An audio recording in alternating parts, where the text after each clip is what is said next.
We're looking. I'll grab a swig of water before we get going. All right, what up, everybody? We are doing a breakdown slash prediction video or stream, turning it into a video later, for UFC 304 Manchester. Excuse me. Throat's going fucking nuts right now. We're in Montana. It's been super smoky lately, so yeah. But all right. I'm just going to jump right into it. Not going to beat around the bush too much. I want to go ahead and get to these because the two breakdowns I'd like to spend some time on, but we'll see how it goes. All right, so for our main event, we're opening up with Arnold Allen versus Giga Chikadze. The way I feel about this is Arnold Allen, it feels like he has more of that dog in him because of just the way that he fights. Like in his Max Holloway fight, he just kind of stood there at the end and went to banging out with him. Got dropped at the very last second.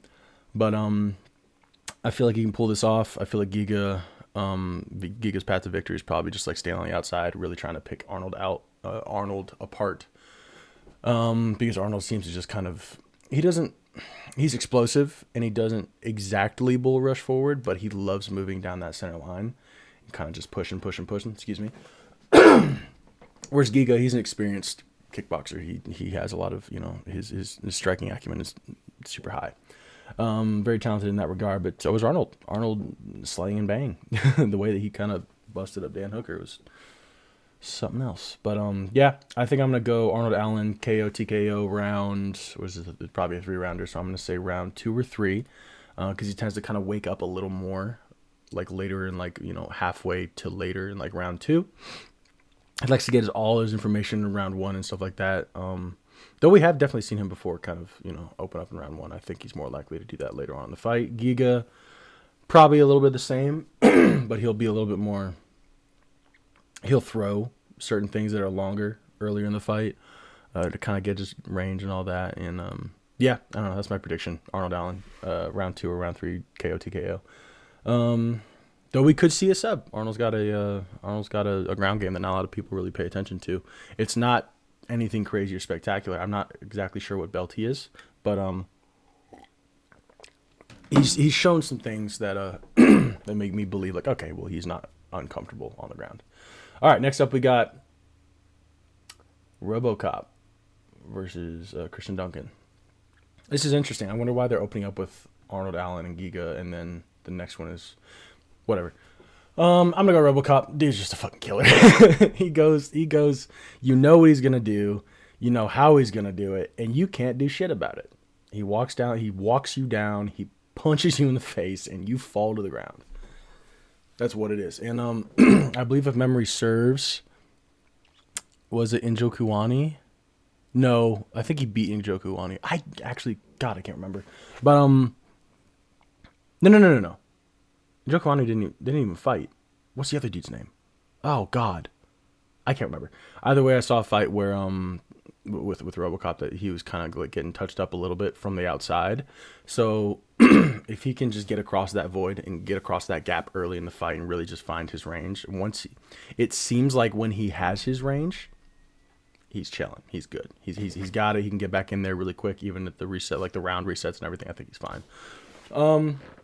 So yeah, I'm gonna go RoboCop round 1 KO TKO, maybe even round 2. We'll see, because once he finds his shit early, it's pretty much over. Depending. That, and I'll be completely honest, I've only seen a couple of Christian Duncan's fights.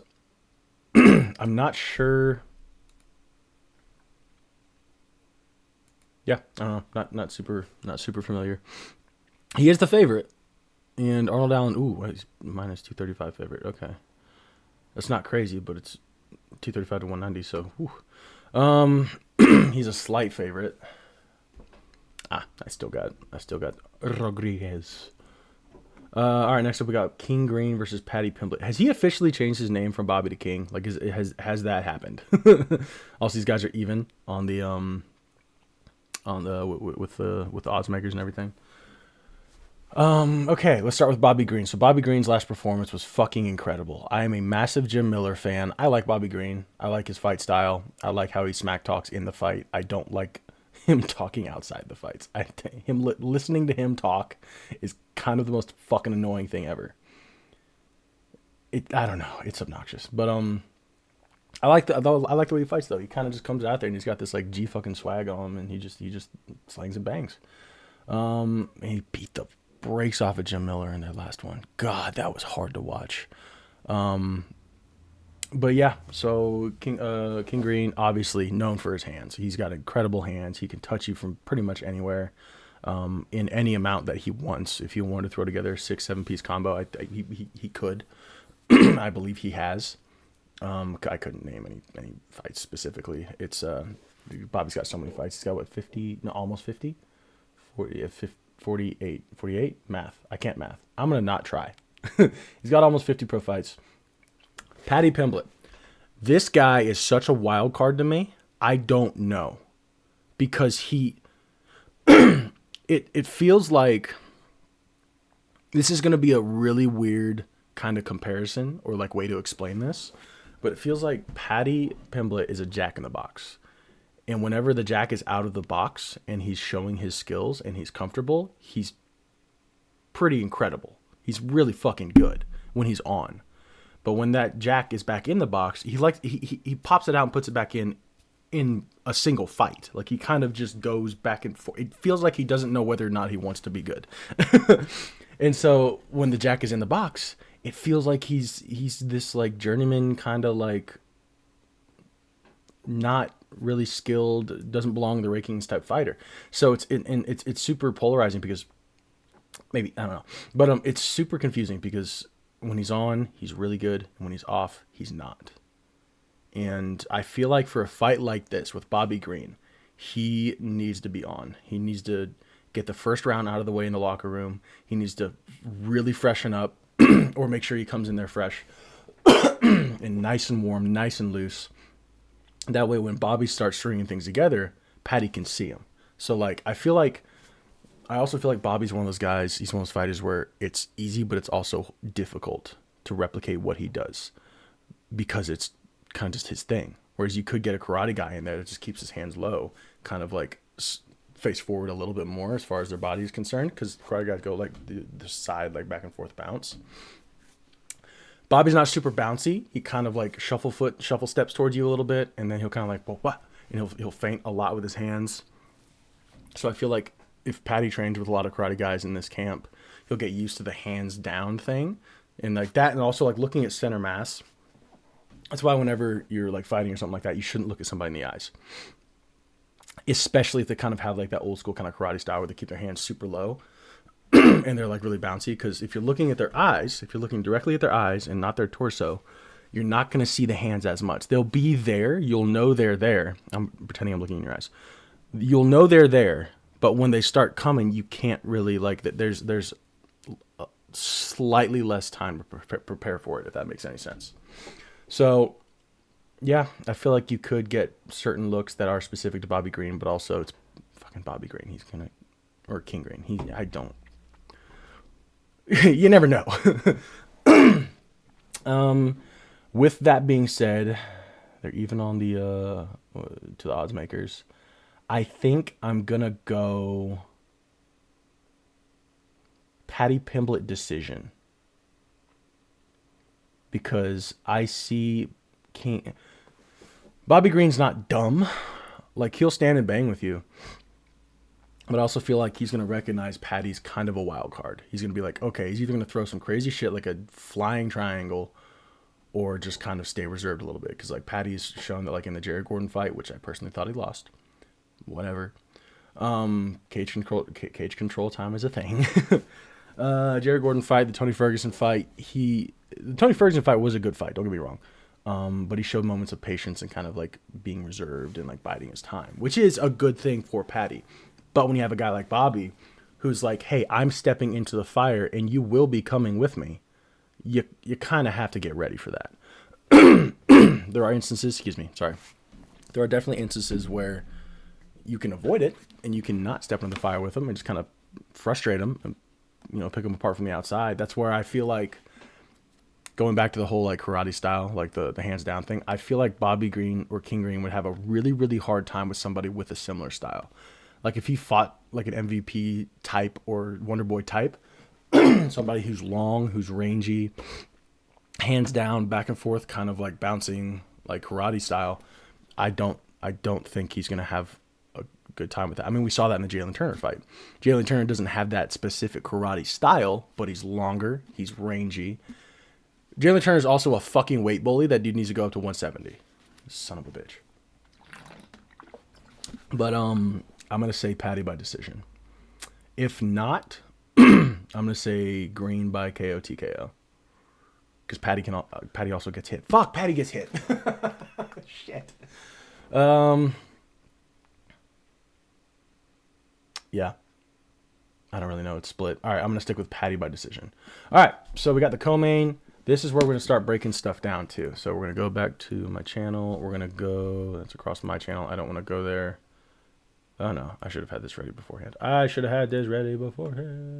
YouTube. Let's go with Tom Aspinall versus. We'll go to the first fight, and we'll also pull up Tom Aspinall versus Sergey Pavlovich. We'll pull this one up as well. Okay, so yeah, that does play. Okay, cool. We're gonna go with first one. I did. Ah, God. Okay. So I'm gonna go ahead and give my prediction, or should I do the breakdown first? Whatever. We'll do the breakdown first. Let me put my headphones on for this because I gotta hear. I just got out of the shower and I don't like that feeling when your ears all like wet and shit. So there we go. All right, so we're gonna watch Blaydes versus Aspinall 1 first. Kind of pick that apart a little bit. Of action. Right. Switches up stance immediately. Goes to southpaw. Whoop. So we're gonna slow this down. There's already some stuff I want to talk about. How do I do that? Playback speed. Cool. Okay, I'm gonna go back. All right, so Tom comes out. He immediately. So notice how he comes out. He's crouched. Pause. He's in orthodox right now. So he's in orthodox right now, and then he immediately switches up to southpaw. That could be a read that he got from Curtis. Curtis coming out in orthodox right now. Now Tom, see how he's kind of like bouncing a little bit. He's putting that hand out there, kind of finding range, kind of putting something in Curtis's face. See, he's bouncing, bounces back, and then he pushes forward. Boop, goes with that body knee. Goes for the clinch. Curtis goes with a cross. Right cross. Kind of clips Tom. Doesn't look like it hurts him. Let's go back to it, though, before. Yeah, it kind of catches him on the collarbone. It's not crazy. Knocks him off balance a little bit. He's not wobbled. He's just a little off balance because those collisions like that are a little awkward. So Tom went for that kind of partial flying. God damn it. Partial flying body knee, whatever. Jumping body knee. I don't know what you would call it. Healthy. God damn it. So Tom went for that body knee. Boop, lands it. It touches him, and he kind of goes for like a. I don't know. It looked like he was starting to go for like a right hook, and then Curtis went to kind of catch him. Tom is obviously a level above, so Curtis caught him right in the armpit area. Just awkward encounter. So Tom kind of resets a little bit right here, goes into orthodox, tries to cut Curtis off. Curtis is bouncing back and forth. Also, one thing really quick. Tom has mentioned this in his like lead up to this fight. Curtis is a very, very dangerous opponent for him because he's so well-rounded, because he's so dangerous everywhere. So, Tom fought that fucking, not Pavlovich, it's the other, Spivak. Tom fought Spivak. Spivak is known for his grappling, his smothering, his kind of like, his groundwork, not so much known for his hands. Tom fought Volkov, beat him. Known for his hands, known for his striking, not so much known for his groundwork, even though it's there. Tom has fought guys that are like good one place, not so good other places. Blaydes, I think, if memory serves, I mean, Tom fought Collier, but that's not even in Arlovsky. Arlovsky's, I don't know. It's not. But I think Curtis is the one true challenge for Tom. Sergey Pavlovich was that, but he had that fear factor. Like, okay, this is a scary fight because you know what he can do. In the sense that he has like the power and all that. This is not gonna. I'm not gonna convey this right, but just bear with me. Sergey Pavlovich kind of has that X factor, whereas Curtis Blades as a whole is an X factor because he can wrestle, because he has submissions, because he has power. He fucked up Jailton Almeida. Thank God. I'm not a big Jailton Almeida fan, if you can tell.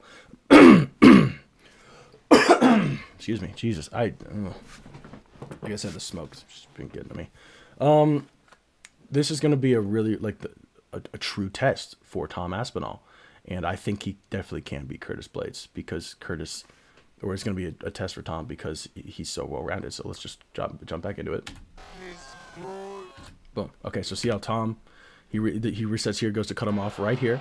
Boom. Okay, so they're in that void right, or they have that void going right now, that perfect amount of space where you're not quite in striking distance. He could shoot. It's shooting distance, but it's not something you'd really want to do right here in the center of the octagon. And then they kind of push into each other and they re-engage. So Tom, he's reset right now. He's got all his weight on that back foot. He's on the ball of his front foot. He's about to kind of push forward. And Curtis, bouncing back and forth. They honestly have kind of similar styles to me. It's just that Curtis feels, and this isn't a knock on him, he just feels a little clunkier and a little slower. That's just his style, though. They're heavyweights. That's kind of how that goes. So Tom bounces back in. He's trying to, cut off a bit of that void. Now this is a leg kick right here. Boom, lands right on the outside of the knee where the peroneal nerve is. Nice leg kick. Tom just takes it like a champ. All right, so Curtis throws that jab out there. Tom goes to parry the backhand, I believe. All right, kind of an awkward engagement right there. I'm going to turn the volume off again. That's fucking annoying. Awkward engagement right there. They kind of get into a little striking exchange. It's not really. They're just trying to measure each other still. So Curtis goes to lead with that lead hand. And then Curtis goes with a cross.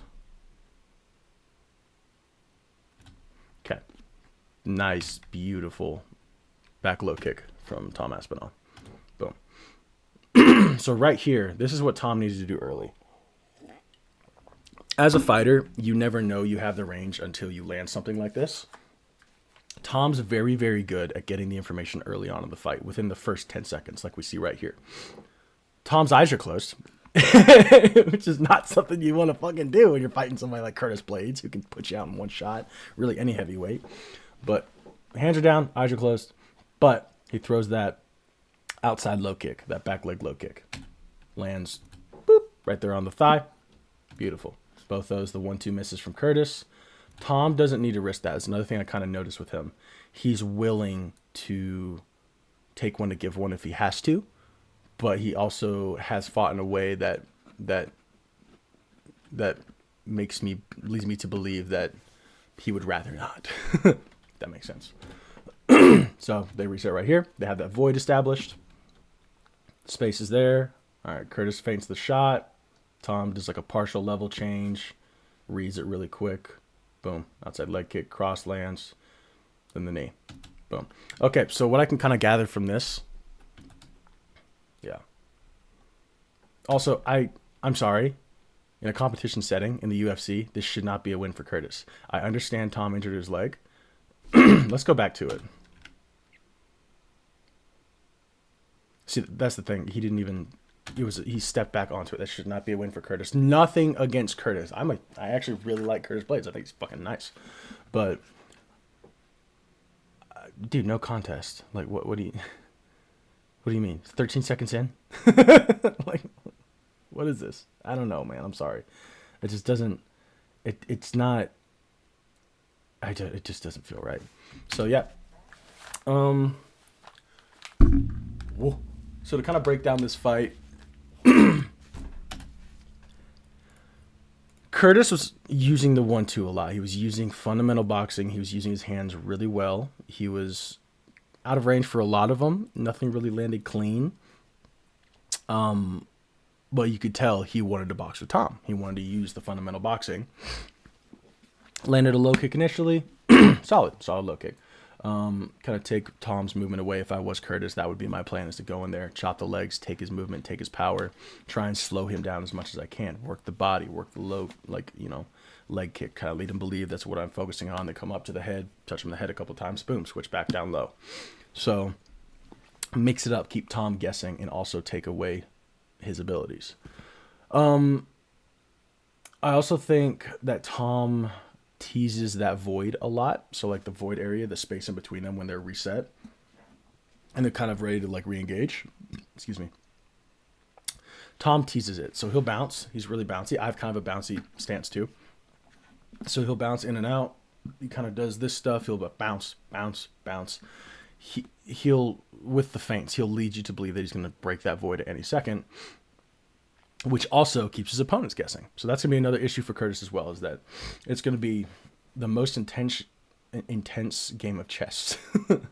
I mean, you could say that for the sport as a whole. God, I can't talk. Been hitting that fucking CTE. But I feel like, especially for a fucking heavyweight, Tom Aspinall moves the best. He moves better than Ciryl Gane. I don't care what anybody says. He moves crisper. He moves cleaner. He's more calculated. Ciryl Gane is a little flashy. Some of his footwork doesn't seem that efficient. He crosses over a lot with his feet. I don't know. He's not efficient when he switches stances. It's pretty to look at, but when you start really analyzing it, it's like, well, it looks kind of, I don't want to say amateur, but there's some certain things in his footwork that I'm like, damn, that's like kind of day one problems that should be fixed. At least that's just me. I mean, he is, Ciryl Gane is obviously on another fucking level, but I think Tom Aspinall moves the best. He has way more tools than Curtis Blaydes. Here's the way that I see it. They both have the same amount of tools, but Tom Aspinall has the nicer ones, the sharper ones, the more expensive tools. He's worked with them longer. He has more experience with them. Curtis Blaydes has like a bunch of sticks and a chainsaw, and his chainsaw being his wrestling, if you know what I mean. That sounds kind of like a knock on Curtis. I don't mean it as that. I just feel like everything. So I think Tom and Curtis probably have equal wrestling. If not, Curtis has better wrestling. But everything else is in Tom's favor. The striking, the jiu-jitsu, just everything, the experience, the movement, the head movement. In this fight right here, Tom displays some pretty incredible head movement. That's risky, but also is very effective, and it works for him and it gets him out of the situations. The way that I view it is that what is going to get you personally out of the situation that you are currently in that is like imposing, showing any signs of danger that, or, damage that you may take. That's just how I kind of view it. And Tom uses it perfectly in this fight. So let's go ahead and watch this. We'll do this in real time too. Slow is kind of annoying. All right, Tom, orthodox. He's in that crouch position like he normally is. He comes out orthodox. Let's see if he switches up, if that's just something that he does, or if that's a read that he gets from his opponent. Not competing tonight. What the fuck? Sergey Pavlovich. Here we go, boys. Pavlovich. You know what I love about both these two fights? Pavlovich. I don't know. Yeah. I don't know. Okay, so he stays orthodox here. He stays orthodox. UFC interim heavyweight championship on the line. Boom. So see how he's throwing that low kick. He's getting his range immediately. So see how he comes out? He's a little more calculated. He doesn't try to blitz. He doesn't try to blitz in like what he did with Curtis Blaydes. He establishes the oh my god, my speech is fucking. He establishes the range early. He establishes the void early. He's like, okay, this is the space that I'm working with. What can I best do to cross it? Now, you'll kind of see here what I mean by teasing the void. What he does with his hands, where he comes up and down like this, and with his bouncing. So he's like up and down and forward and backwards. You'll see what I mean. Tom Aspinall in white, UFC heavyweight championship. Right there, he's teasing that void. He's leading you to believe that he's going to be coming across that. And moving the hands up and down could potentially show a level change. If you have an experienced wrestler, that's the first thing they'll probably take from that. On the line. Boom. Low kick. Now, we look at Sergey's On white reaction to that. UFC interim heavyweight championship on the line. Boom. Okay. So Sergey goes to bounce back immediately off balance. It's more of a panic bounce. He's not super calculated in that. Boom. Off balance. Now, these are the kind of situations where it's easier said than done. But if Tom were to follow that up with like a, I don't know, straight right down the pipe, if he were to switch up stance, go into southpaw and come across with that left cross in that moment, which would take a lot of skill and a lot of recognition to really see that early, that'd be done. But again, it's one of those things where like it could happen. Anything can happen in this sport. So I'm just kind of being a nitpicky little bitch right now. But yeah, get Sergey off balance. Tom now has that information. Okay, this is where I need to be to land that low kick. This is what I need to do to land that low kick. This is how I need to be moving in regards to how he moves, if that makes sense. Boom, reset, they establish the void again. See, Tom's kind of teasing that void. See how close their lead feet are to each other? Tom can land that low kick again. But the reason that Sergey's is close is he wants that one-shot KO. He wants that fucking kill shot. He wants it. That's what he relies on. He's the Deontay Wilder of MMA. He's the guy that knows he has power, isn't the most efficient in using it, but knows that if he does, it's probably over. So, boom, there's here. Tom's kind of teasing that. He's doing like slight level changes. He's teasing that void again. Sergey essentially keeps everything on the same level. He's not doing any crazy level changes. Let's go back. He's not doing any crazy level changes. He's kind of staying on that center line a little bit. He angles off slightly sometimes, but that's kind of a rare thing to see in the heavyweight divisions across the board. Doesn't matter the combat sport, in any sport. You dealing with heavyweights, you're going to be probably sticking onto the center line and just kind of seeing who goes down first. But then you have Tom Aspinall. One of the better heavyweight wrestling coaches in the entire... He's teasing that void. He's doing that crescent moon kind of, that diamond step off to the side, where he switches his feet, boop, moves off, bah, he's out of there. Kind of circles off to the outside, and I don't remember if he does it if he switches stance and does it, but yeah. Switches stance and does it. CTE, guys. And around the world. Boom, circles back out to the outside, stays in that same orthodox stance. He's trying to play the orthodox game with Sergey because he knows where the power is coming from. Boom, circles out to the, yep.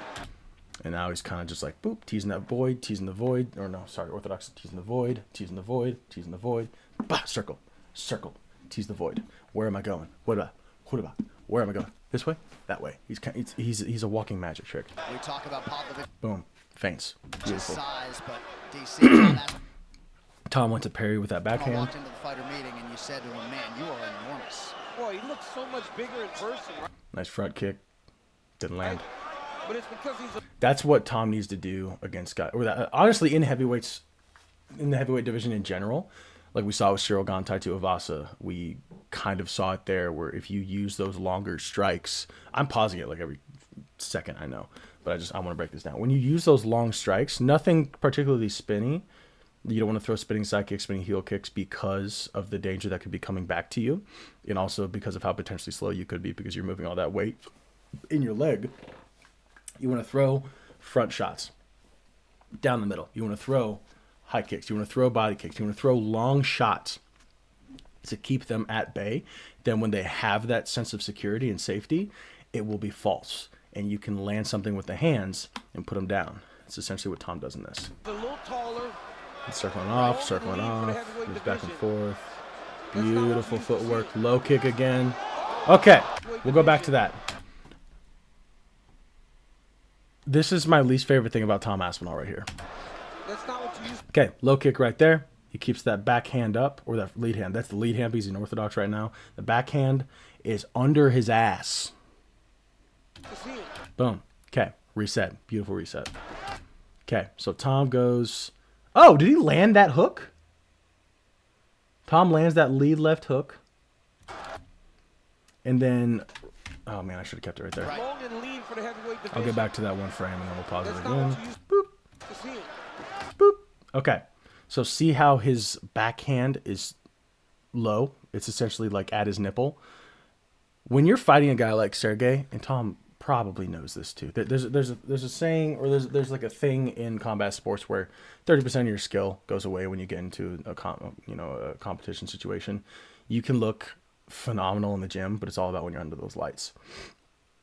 What shows up, what doesn't. And Tom, I'm willing to bet, knows this immediately. Maybe even in this moment, he's like, fuck, my hand's probably too low. That's why he gets popped.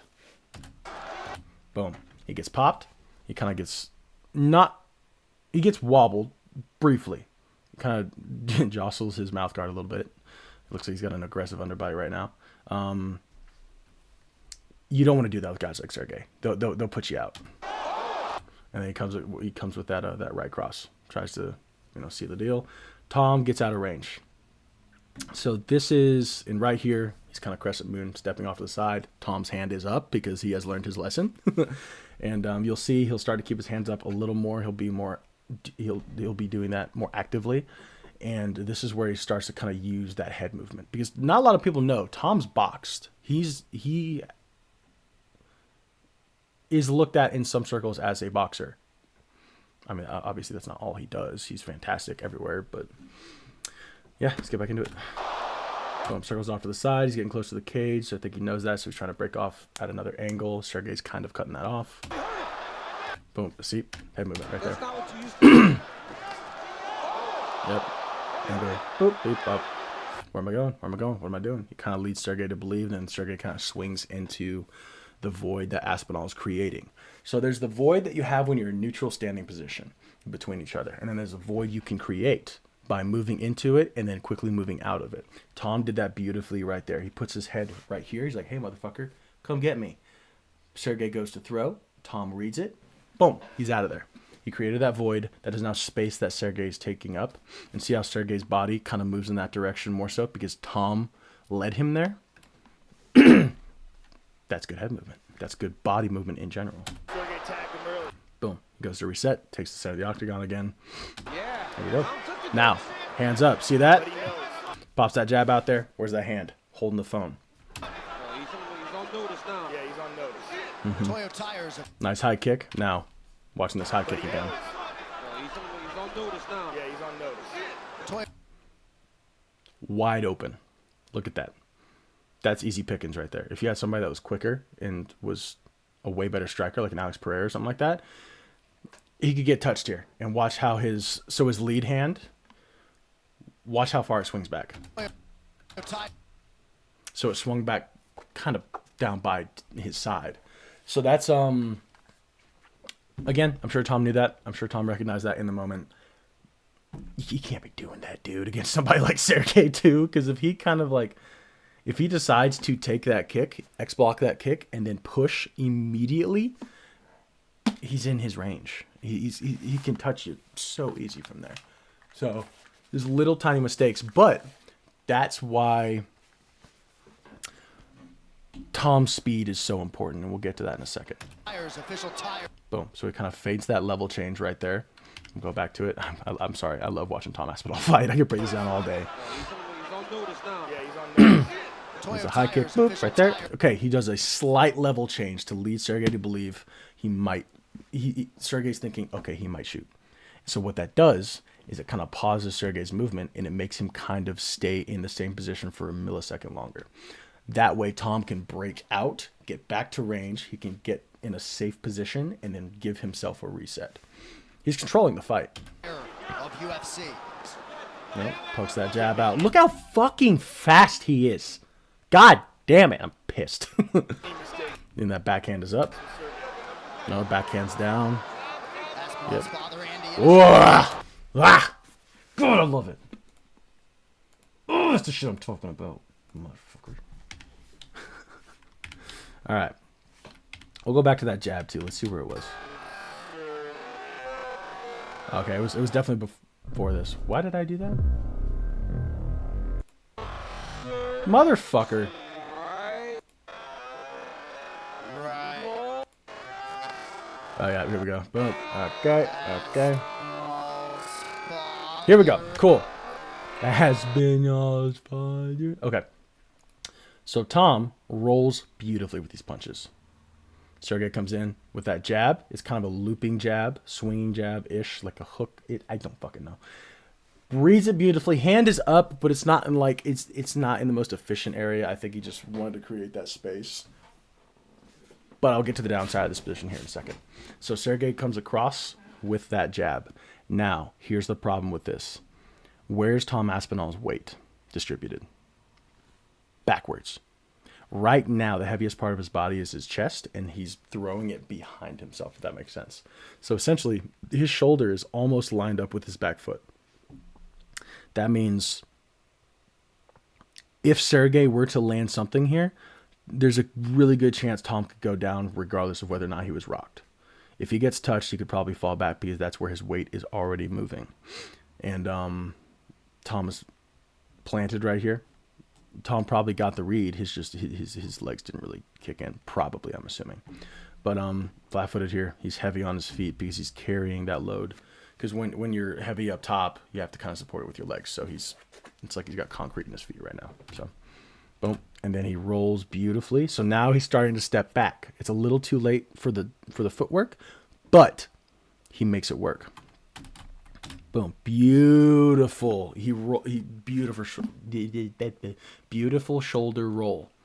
He takes that shoulder and he just boom makes Sergey's fist go right over it. Glances right over the top of it. Beautifully done. Tom is now stepping backwards. He's now distributing his weight more forwards, kind of off to the side a little bit as well. It's a little bit of an awkward situation, but Tom's feet are now starting to kick in. So he's moving. Boom, he does another roll back because that's the direction he's going, so he can't immediately like reset right there. Plus Sergey would just be in his face at that point. Boom. So he goes. See how he kind of, when I watch that in real time, bop, bop, and then he boop, diamond steps off to the side. Does it again, another low kick. Now this is the finishing sequence. Look at how goddamn explosive this man is.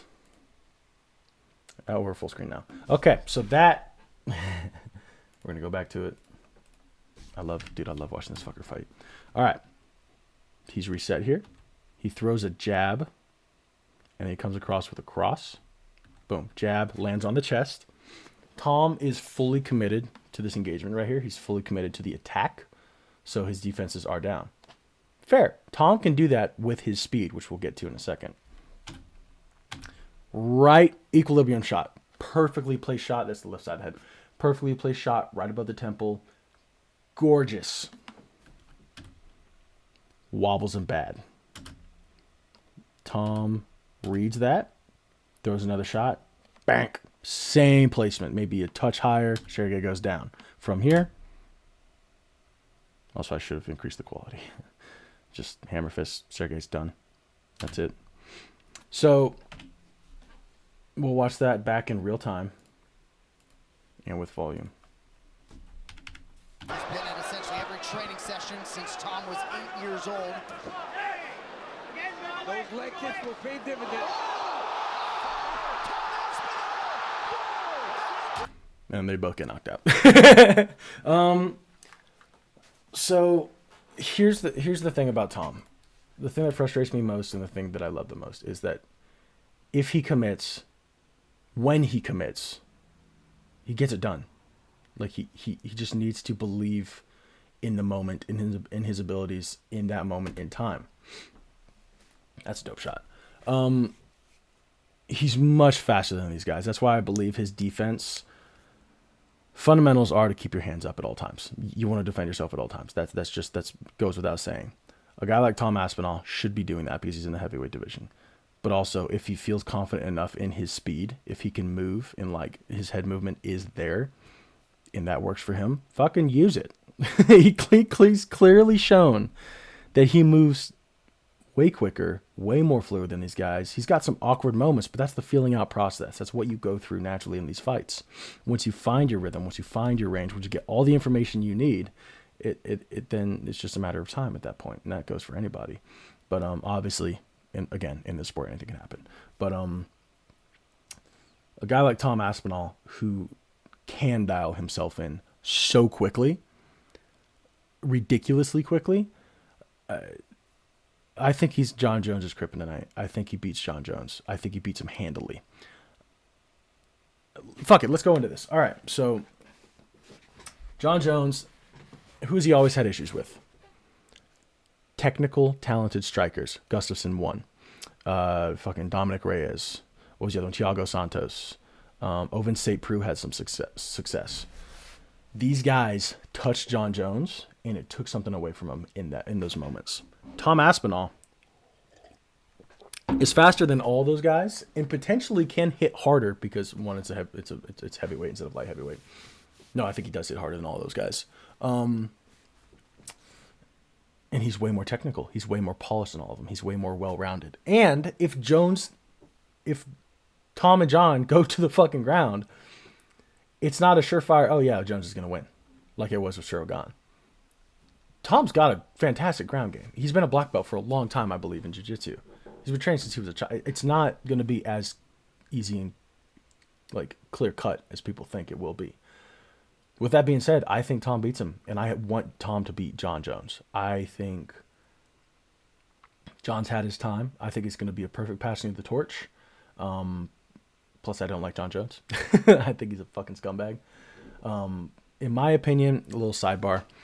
In my humble opinion, somebody that fights for street beefs and isn't anything in this world, to be considered a GOAT, skill for skill is one thing. John Jones is there. But to be the GOAT of a sport as a whole in general, you need to be a Demetrius Johnson. You need to be a GSP. You need to be, even a Khabib, even though Khabib kind of did the whole Conor thing. Whatever. No, fuck that. I don't want to bring Khabib into this. Never mind.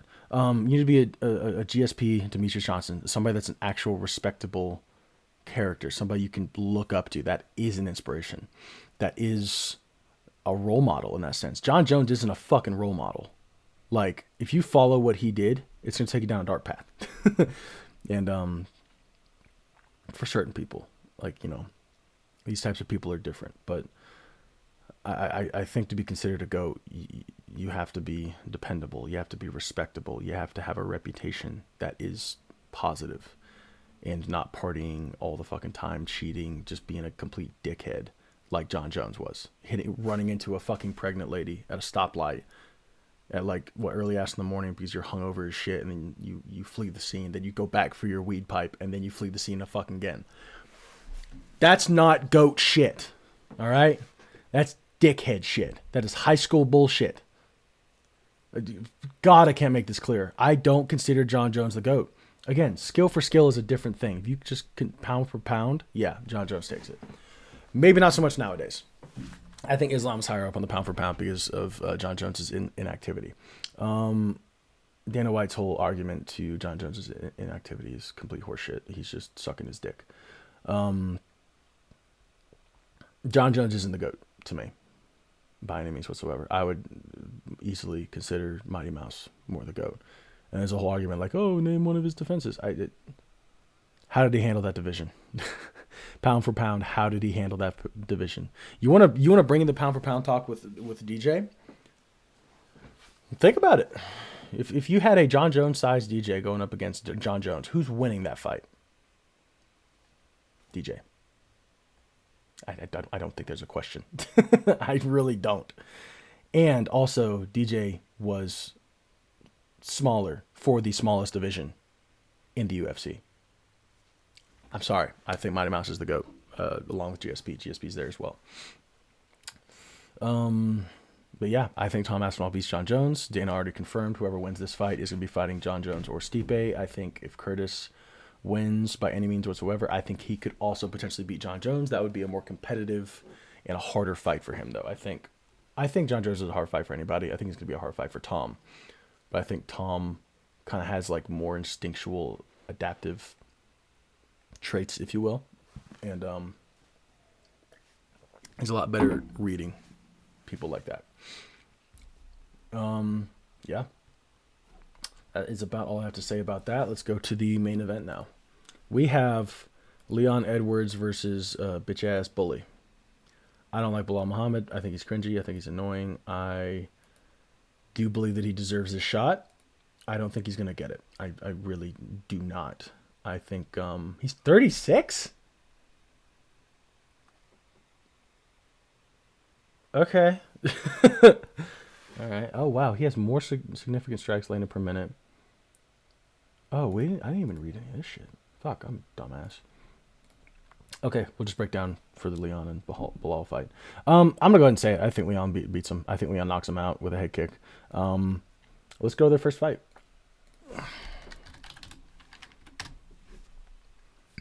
Well, Fortunate thing. okay. And an eye poke. Of course, everybody knows that. I don't know. God damn it. Oh, what are the odds? Fuck, I didn't even look at that. Okay, it is plus 205, minus 250. That's closer than I thought it was going to be, to be completely honest. I thought it was going to be around what Tom Aspinall and Curtis Blades was. To be completely honest, I think these two should be switched. I think Curtis Blades and Tom Aspinall is a closer fight than Belal Muhammad versus Leon Edwards. There are levels of this game. I think Leon is at least 2 levels above Belal Muhammad. I don't. God, I think they should be switched. I think Curtis Blades is a more dangerous opponent to Tom Aspinall than Belal is to Edwards. If that makes sense. Not comparing the two matchups, but That's all well and good. Thank you, Belal, for taking the fight. Now I'm gonna kick your ass. Fight. You're underway. okay. Leon comes out in southpaw. I believe he's primarily southpaw, but he switches up fairly often. So here we see automatically Leon is taking a step back. He's controlling the void. He's controlling the distance. Boom. He circles off to the side. Boom. Edwards in the red, minus. Very good footwork. Honestly, slightly reminiscent to me of Tom Aspinall. He's got really good footwork. He diamond steps out to the sides. He does those crescent steps to gain back that void space, to gain back that distance, and just keep the fight in the ball in his court. Is 270 as a sizable fit. So he's feinting. He does a fantastic job at feigning those front kicks too. He just lifts up the leg and puts it back down. Lifts up the leg, puts it back down. Beautiful. And he kind of does the shoulder movement. Beautiful. Did I mute it? I did. Plus 220 is See, Bilal's already up against the cage. Leon circled off that way. Bilal's trying to stay away from that power hand. Leon knows it. the underdog. Right here. Boom. Bilal pushes forward. See, this is interesting already. Sure, we're only 10 seconds in. But Belal is normally the one that pressures forward. Always going forward. I was wondering about whether or not if he was going to try to get the timing. So right here, they're touching hands. I don't know. This is a fairly common, like, well-known thing within the martial arts community in general. When you're touching hands like that, just like, bah, bah, that's getting range. That's getting range. Like, okay, your hand's here, so I need to be here to get the shot off to your head, to your body, to blah, blah, blah.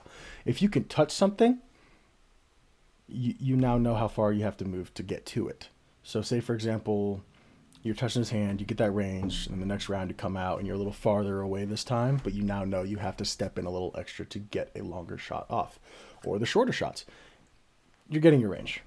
Of Edwards before That was weird. I was wondering about whether or not if It looked like kind of like a crescent kick. I don't know he what was that going was. to try to get the timing. Okay.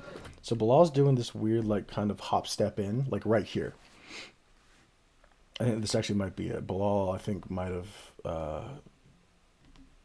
Of Edwards I don't know. He kind of went for a front kick and then he threw a jab across. I don't fucking know. Bilal can't be doing this. He's gonna get knocked the fuck out, which I hope he does. I hope he loses. I don't want to say again. I don't want to say I hope he gets knocked the fuck out. I hope Leon wins. I love Leon's story. Let's talk about that real quick. Actually, no, we'll do that after the fight. before he starts trying to press. Now he will. Eventually he will try to go forward, but Now to they this touch point, base. Leon's putting him right on I his like heels. One thing we have I like that in a competition situation where you know something's up with your opponent, like their cup might have been shuffled because of some weird kick that you land or like eye poke or something, and you just you stop, let them do their thing. I like that. I don't like how, like, for example, the Michael Chandler Justin Gaethje fight. Justin Gaethje, I know there's protect yourself at all times. I understand that. Justin Gaethje got eye poked, and then the fucking Mike Beltran didn't stop the fight. He was just like, "Oh, keep going. Fuck you, Justin Gaethje." Fucking dickhead. Sorry, that shit annoys the hell out of me. People don't understand how serious eye pokes are. They can be potentially career ending. Like, this isn't exactly well. This isn't an eye poke situation, but Michael Bisping, he lost one of his eyes pretty much. He lied about it throughout the rest of his career, but I mean, everybody could tell, like, watching it back, he's kind of not the same. He's not as efficient on that side. So even that is career ending, even though they could be still active. You're not the same.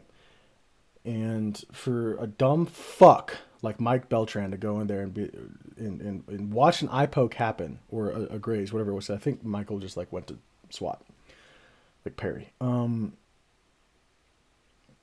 For Beltran to watch that happen and be like, no, I'm not going to stop it. What the fuck are you doing? Justin Gaethje clearly has something going on with his eye. And also, it's Justin Gaethje, of all fucking people. Like, I don't think he's going to want to stop the fight unless he really has to. So, I don't know what Beltran was thinking. It's stupid as fuck. Whatever. My point is, I like it when fighters show that respect. That's nice. Is the straight shots of Switch high kick, goes back into a teep. Leon Boop. Hits the body perfectly. versus the hooks. Leon has, I would argue, let me think about this before I say it. Leon probably has the best striking in the UFC right now, I would say. There's Alex Pereira. Pereira has the most power. He's technical. Well, he does things kind of. So what I equate it to is like when you're playing any sport growing up, like, you know, you could use boxing as an example. You could use baseball as an example. Basketball, football, soccer, wrestling, whatever. You learn the fundamentals. You have the fundamental box. You learn all of the basics, all the things you need to be successful. And then as time goes on and as you start kind of coming into your own, you do exactly that. You kind of create ways of doing things that are maybe not so much easier, but more efficient for you. They become simpler. But like not in like a taking away from it kind of sense, but like becomes more second nature. Leon looks like he has been a striker his entire life. He looks like he's been a pro kickboxer outside the UFC, which I actually don't know what his career was outside the UFC. I can't remember what it was. Was he Cage Warriors? I can't remember.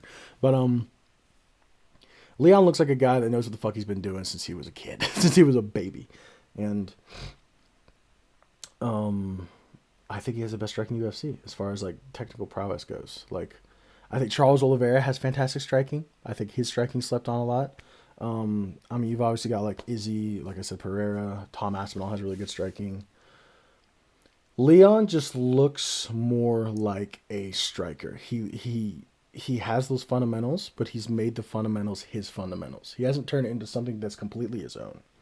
He's just displaying the fundamentals the best way possible and in his own way, if that makes any sense. That Belal throws. One thing that might confuse Leon a little bit, though, is Belal, he feints. If I were to show somebody how to get into kickboxing, or like what they should kind of aspire to be in kickboxing, if you will, I would show them Leon. Feints like he's going to shoot for a takedown. Then when he comes down, he comes to the body, or he comes over the top with a right hook. Beautiful. He keeps the hands up at all times. He goes to grab the hand to potentially throw a cross or whatever he was thinking. He feints that front kick, circles out. He matches Belal's angles. And there's always 2, 3, 4, even 5. See, as soon as Leon does that little teep, Belal does that weird, like, lifts that leg up, kind of goes to blitzen type thing, and then he stops. Leon throws that cross. Belal's not there. Punches come after them. Which situations like that would be Leon's fault because he set that feint in front of everything. And so Belal's going to read that mid-attack and then be like, nope, get the fuck out. Belal swings wildly right here. This is a beautiful chance for a front leg high kick. Belal's head's wide open. Belal. Again, one of those situations easier said than done. You can't really, it's, yeah, nitpicky. Typically, is a very, very busy fighter. Getting that Muhammad, range. as you guys say, usually likes to use the pace to his advantage. Nice 1-2 from Edwards. Touching him His up. cardio as a weapon, but right there, he just Knee. got hit with a big Body 1-2 lock. by Leon Edwards. People sleep on Leon's grappling. The dude can fucking grapple. Yeah, he grappled Colby. He did a good job grappling Colby. I kind of looked a little goofy in some situations there, though.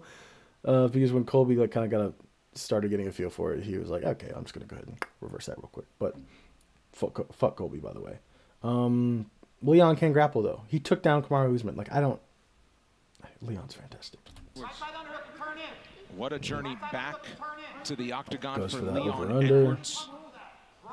Beautiful knee. Like, look at the position by Edwards. Right away, jam the knee right in the middle. Try to break See, the right posture. there, Leon should have just broken the clinch and just gotten back to range instead of trying to go in for that single leg. Like when he lost that body lock and he kind of brought his hand up to the front and he was kind of against Bilal's chest side area. Break the clinch, move back, shell up, back out of there. Don't go for that takedown. From Bilal Muhammad. Bilal does a great job of spinning him to Nice his elbow elbow from over the Bilal. top. Really nice elbow on the breakdown for Stuff Bilal. like that can happen. He can reverse it up and get you up against the cage, or Leon in this case. Skimmed the skull of Edwards there. And that was surprising. That was interesting for Leon to do that, to mix things up and say, hey, guess what? Takedown go Uppercut. both ways. Of course, Touch wasn't Bilal. successful though, but he keeps Bilal guessing with that. Another thing I kind of noticed with Leon is that there are instances where, you know, the striking exchanges will be initiated and he'll kind of like blink through it a little bit. Like he kind of doesn't, he's not all focused right in those situations. Excuse me. Oh my God. But, yeah, I mean, I just, if Leon were to like kind of dial in a little more in those situations, in those instances, instead of just like kind of blinking through them and just throwing something, because that's where like kind of inexperience shows a little bit. I'm not saying that he's inexperienced, but just inexperience-esque stuff shows. If Leon could just like kind of stay focused in those and stay composed, he'd do a way better. And he's already really fucking good. Leon has found some success. Cutting off with the some angle, counter-striking cutting off all the in early angles from going. Bilal, switching up stances now, giving him different looks. Of note for Bilal High Muhammad, kick doesn't really catch him. his head coach and mentor from when he was a high But school I will say those kicks, you get kicked in the hands like that or in the arms, it still sucks. wrestler, Lewis Part of you wants to not block him anymore so it doesn't hit your hands, but then guess what? Your head's now exposed. Taylor, who ultimately got him into fighting, is not in his corner tonight. Unable to do so. He's been in Las Vegas. Okay, my bread and butter. Let's fucking go. Not in Okay, his corner tonight. Leon throwing feints, switches up stance, boop, right there. He's like, bop, bop, bop, bop, level change, feints the level change, goes up top with a beautiful head kick. Unable to Tries to grab the hand. do so. He's been in Las Vegas. So, slight level change. Leon comes up with a perfect high kick. Catches him. I mean, like, those situations, too, where, like, Leon didn't land it flush, of course. It doesn't look perfectly flush. But if you've ever been kicked, even with an X block sometimes, if you come up and just get a perfect block and they throw it hard enough, your arms are still hitting your head. You're still getting hit in the head. It does cushion the blow. You're still taking a shot. So if you get kicked hard enough, you're still going to get rattled. And that's what happens here. Head kick from Edwards.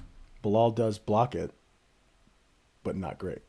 And he gets wobbled. Wobbly legs. And now he's going in. Leon starts throwing, slanging and banging. These are the situations right here. I think now that Leon is champion, Telly Atlas put it best. You get a certain percentage better when you become champion. Was that Telly Atlas? I think that was Telly Atlas. Situations like that probably aren't going to happen tomorrow. If Leon does hurt Bilal, he's probably going to bide his time. He's probably going to pick his shots a little more and not just swing, not just sling and bang. Now that he has that experience, because he did that with Kamaru Usman in the second or third fight, once when he was defending his belt, and then he even did that with Colby. He's not going to sling as much. He's not going to throw himself into the fire as much. If he's losing the fight, yeah, of course, that's what he did with Kamaru in the second fight. But he took a chance. I don't think Leon is going to do that tomorrow night. I think if he roused Bilal, I think he's going to like dial in more and really be picky with his shots, which is what you should be. He's blocking now. He defended those shots, but that head kick wobbled him big. Oh, he cut him too. That was a nasty head kick by Leon Edwards. No wind up. I don't think Muhammad's legs are all there quite yet. No. Not yet, but he's got to be careful not to take anything clean, right? Because if he starts to take anything Little clean after awkward. getting rocked like that, it's over. Yeah, interesting strategy again to go for the takedown when he was so hurt, because this is really good for Belal. Gives him a chance to Reset. get his faculty back, you know, to you know, just blow off the cobwebs from that shot, because he was hurt. He was. Well, it was just one of those Some damage. situations, Mike, where it was got like the upper earlier body we lock talked right about now. Courtney Casey kind of going into range because Belal kind of just muscles you too. Like he tries to just muscle you around, like bully you. And Leon does look kind of frantic here. I think Leon has the wherewithal nowadays because he is the champ, and he understands like the gravity of every fight that he goes into, or at least it seems that way. I don't think he's gonna be as panicky and flaily. I think he's gonna understand these situations and be like, all right, well, let's see if we can just burn him out a little bit. Let's find a grip that's safe, like an over under or something like that, and just kind of hang on to that. Let him kind of bully me around a little bit, and once he starts to give up on that, let's move in. Let's take advantage. she was overextending on her strikes. Leon did Shoulder that. shots. It wasn't necessarily a takedown attempt, but he was trying to charge Foot into stomps. so fast that he ended up closer than he needed. Is the 12-6 rule? No, that's not until November. Never mind. Okay, I was thinking it was like immediately in place. For anybody that doesn't know, the 12-6 elbow rule has been lifted, and you can now throw 12-6 elbows to a grounded opponent. And then I think the grounded opponent rules have been changed as well, where now instead of having a hand down, you have to have a knee, and that is it. If you have a hand on the ground, you're not a grounded opponent. To be and now finds himself stuck with Bilal Muhammad. There's a cut on the right side of the Back head to of the center. Bilal Muhammad that you see there. Yeah. They had a weird angle in the octagon, That'll be beautiful the cross. shin It bone. wasn't super clean, but he threw it well, threw it Under fast. 2 minutes to go, round one. Beautiful block. That's what Belal needs to do. He needs more forward pressure. Of course, easier said than done against someone like Leon. But backing up like this, you know, he's going to have problems. Belal said this week, he said, when you put Leon on his back foot, he folds. He doesn't do too well. I'm not That's sure if not I true. agree with that, but it's certainly better than letting Leon do the... Leon's good everywhere striking. He can move any direction. What is it, like omnidirectional or whatever? Oh yeah, Black Ops 6, omnidirectional movement.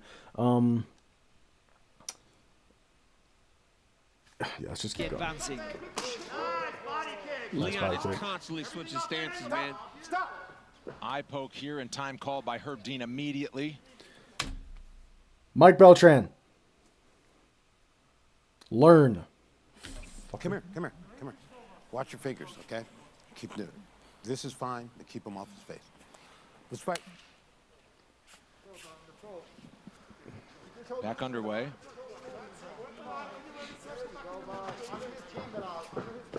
That's what Bilal has to do. He has to be going forward, but he's got to move his head. He keeps putting his fingers out, not up. Be careful as he enters. Nice body kick. Leon's good, dude. He crosses that distance very well and efficiently. He doesn't waste movement like that. Nowadays, especially because he has become a champ. Like I said, the whole Teddy Atlas quote, where like somebody becomes a percentage better once they become champion, has never applied more to anybody aside from than Leon Edwards.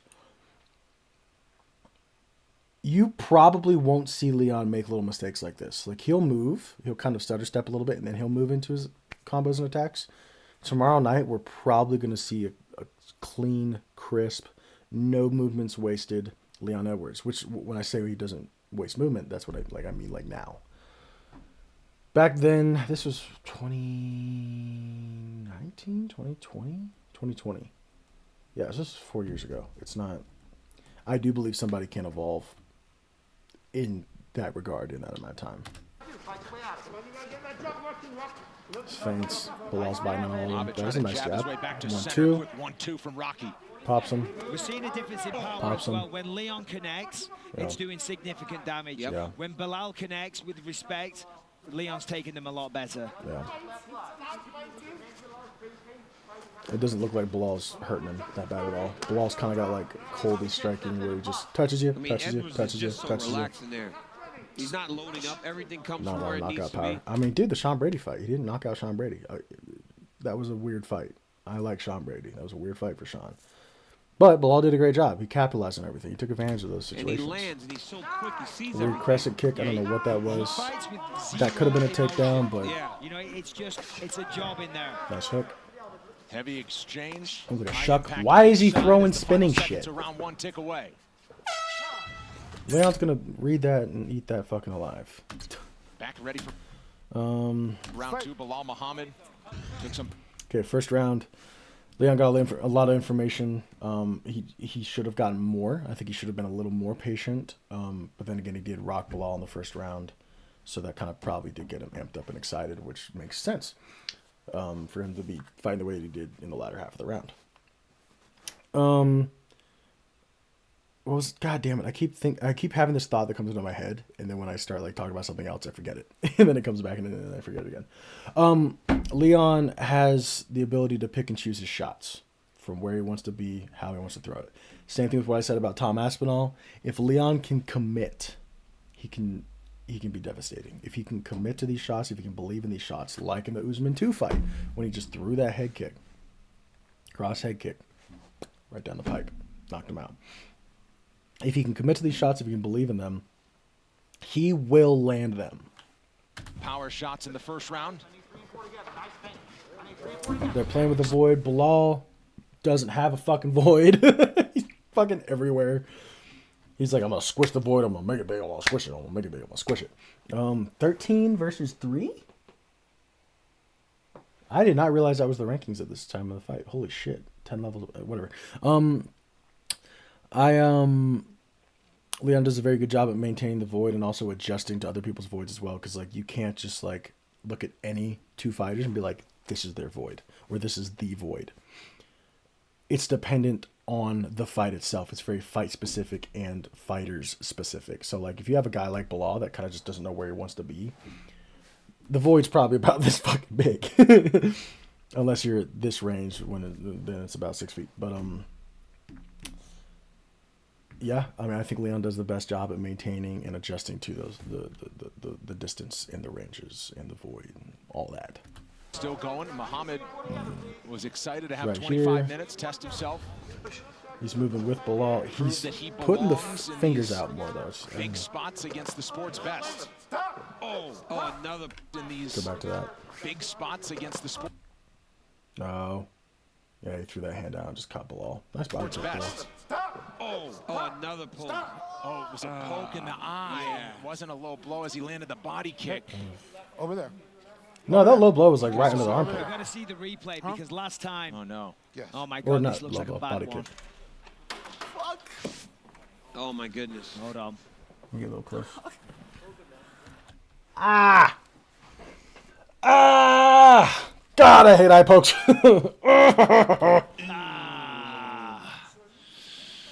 Okay, it was lower than the my armpit. goodness. It wasn't that high. Dear.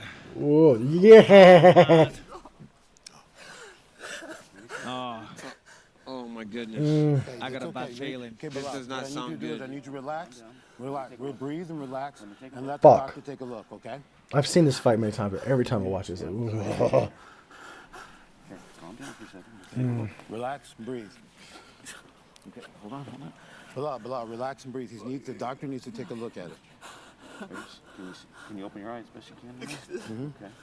Are you seeing double? Can't see anything. Can't see anything.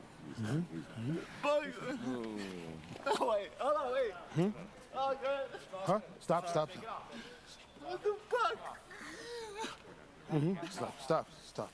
Herb Dean Just for officially now. Just for now. I waves know it you wanna off. talk to him. Just for now.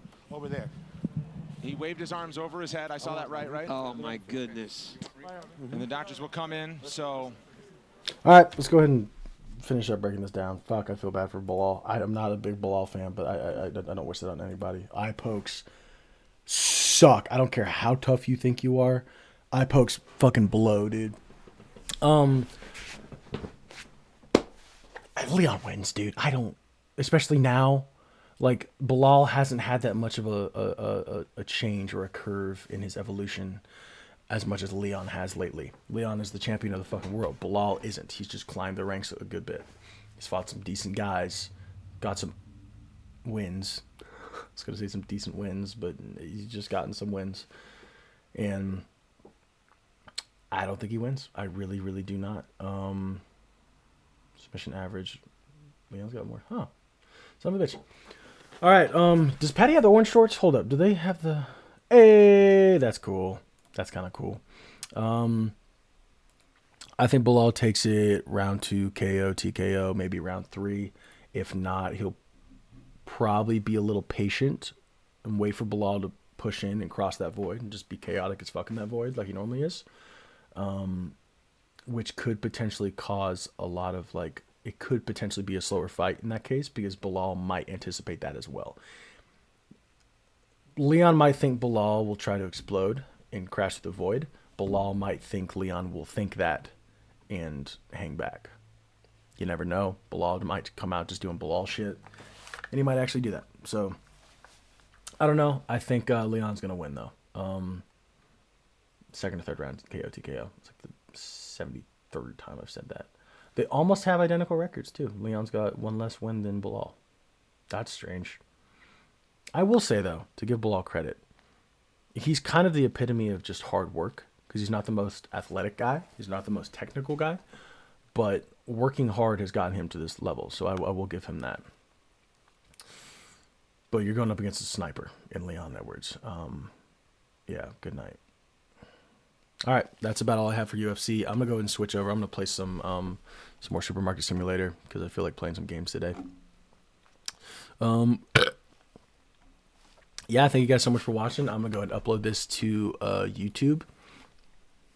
I don't think I'll do a fight companion tomorrow. My girlfriend and I are going to be watching the fights and kind of just chilling tomorrow. So, yeah, those are my predictions. Those are my couple breakdowns. I hope they made sense. I'm not the best at conveying like what I think or how I feel about certain things. But I truly love the sport of mixed martial arts. I think the UFC is the best representation of that because of the caliber and the quality of fighters. And yeah, I absolutely cannot wait to see these fights tomorrow. Huge Tom Aspinall fan, huge Leon Edwards fan. Let's go ahead and look at the other. Nathaniel Wood's on here. Let's fucking go. Ooh. That's a hell of a fucking odds difference. So they're the feature prelim. That's cool. Let's look at the prelims. I don't think I've seen that yet. All right, Shauna Bannon versus Alice Ardeline. I think I've seen Shauna fight once. Nick Parkin. Man, I don't really know. Oh, wait, no, I know Mick Parkin. I know of him, I should say. Okay, yeah, so these odds reflect kind of what I'm thinking. I think Mick's going to take it. I think Shauna's going to take it. Sam Patterson, he's on this card? Okay. He got knocked out in his debut, but that's because I think is he welterweight now? I think he came in at 155, but his height, he's 6'3", coming in at fucking 155 pounds. What are you thinking, my guy? I think Sam Patterson's a hell of a fucking prospect. I really, really, really do. I think he's patient. I think he's technical. I think he's good everywhere. Kiefer Crosby... Sam takes that. Muhammad Mokaev, Manel Kape. I want Mokaev to fucking brutalize Manel. I don't think it's going to be an easy fight. I think Manel is actually talented, but I want Muhammad to make him look like he's not. Fuck Manel Kape. I wish it was Kai Kara France. I really do, but I'm also really happy that Kai has the Usyk fight because he deserves it. All right, so we have Modestas Bukauskas versus Marcin. Oh, I thought it was Turbora for a split second. It makes sense. Different weight classes, whatever. Prochnio? Don't know. Jake Hadley. Ooh. Man. Cowlone. That's a fucking Celtic-ass name. I like watching Jake Hadley fight. I would like to see him win. Don't know much about either of these. Well, actually, I don't know much about Cowlin. But I'd like to see Jake win. I like watching him fight. Molly McCann, I want her to win. Meatball Molly. Nathaniel Wood versus Daniel Pineda. I want Nathaniel Wood to win. I like him as a person and fighter. I think they coincide very well. I think he, as a person, is a fighter. And I think he's a good representation of the sport. I think he did a video a long time ago where he talked to a pacifist about, he explained MMA fighting to them. I think he did a very good job. I think she came out of that as well with a little more understanding of the sport and the competitive, aspect inside of things. I think if anybody were to do that, it would probably be someone like a Nathaniel Wood. My favorite fighter of all time is Dustin Poirier. I don't think Dustin Poirier would be good for that position because it would be a little too chaotic for people like that. For the pacifist explaining that stuff. For the fighter, if Dustin Poirier would explain that to a pacifist, it would kind of be a lot for them to digest because Dustin Poirier is one of those types of fighter where he's willing to bleed. He's willing to die. Same with the Gaethje, same with the Chandler. I don't think pacifists are able to kind of digest that as well. I think somebody like Nathaniel Wood, or even somebody like who else is on here, like an Arnold Allen, because I think Arnold Allen is generally just like a very relaxed person. At least watching, that's what I get from watching his interviews. So yeah, kind of a bit of a side tangent that I went on, but all right, those are my predictions. I'm gonna go ahead and hop off. I'm gonna switch over to Supermarket Simulator. Thank you guys for watching, and peace.